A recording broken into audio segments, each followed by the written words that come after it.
श्री रामचंद्र जी के आदेश पे जब हनुमान जी लंका पहुँचले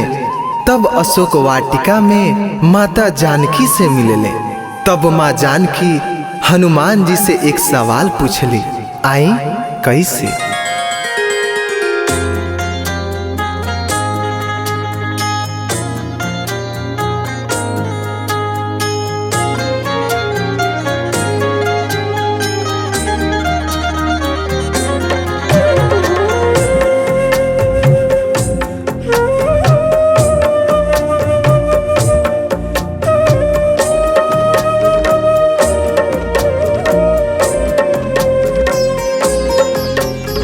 वीर हनुमान जी से पूछे सिया मैया,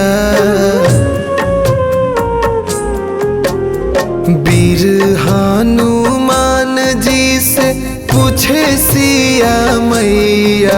आहे कैसन बाड़े जे राम रघुरैया, याद हमर आवेला की ना, कैसन बाड़े जे राम रघुरैया, याद हमर आवेला की ना।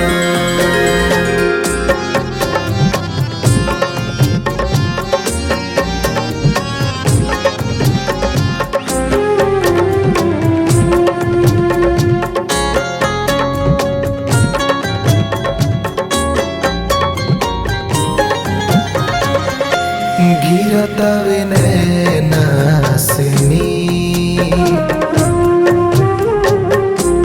अन्न बिना गलता शरीर, गिरतवे नैना से नीर, अन्न बिना गलता शरीर, टूटल बटे दुख के पहाड़, कब हरली है सरकार, बोला कपी कैसन बाड़े लखन मोर भैया, बोला कपी कैसन बाड़े लखन मोर भैया, आहे कैसन बाड़े जे राम रघुरैया, याद हमर आवेला की ना, आहे कैसन बाड़े जे राम रघुरैया, याद हमर आवेला की ना।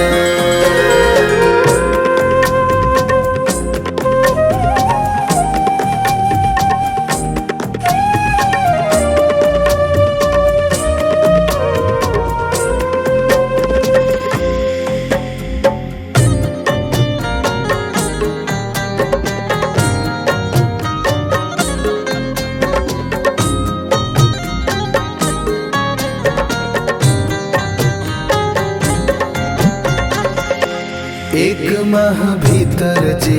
न आइहे,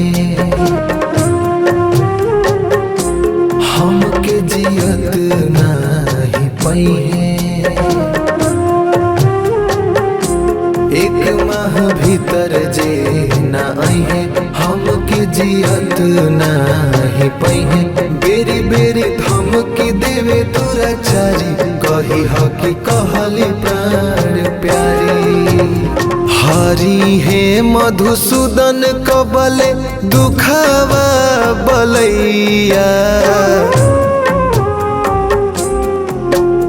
हरि हे मधुसूदन कबले दुखावा बलैया, आहे कैसन बाड़े जे राम रघुरैया, याद हमर आवेला की ना, आहे कैसन